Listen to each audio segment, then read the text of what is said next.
23শে September 2025। আমি, ছেলে আর মা তিনজনে মিলে চলে এসেছি শ্রীরামপুরে মায়ের মামার বাড়িতে। মামার বাড়িতে আজ হয়েছে মা চণ্ডীর পুজো। এখানে পৌঁছতে পৌঁছতে বিকেল হয়ে গেছে।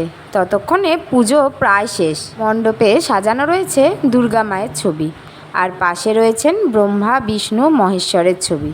বাড়ি থেকে বেরোনোর পরই শুরু হয়েছিল প্রচণ্ড বৃষ্টি। এই বৃষ্টিতে কি করে যে এত দূরে পৌঁছবো ভাবতেই পারিনি।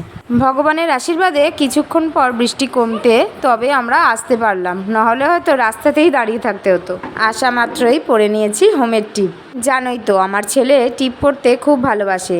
সে একদম বড় করে টিপ পরে নিয়েছে। মায়ের মামার বাড়ি বলে কথা। অনেকক্ষণ গল্প করে এখন আমরা চলে এসেছি খাবার খেতে। মেনুতে রয়েছে কচুরি, পনির দিয়ে চানা মশলা, আলুর দম, পনির মশলা, চাটনি, পাঁপড়, রসগোল্লা আর পান।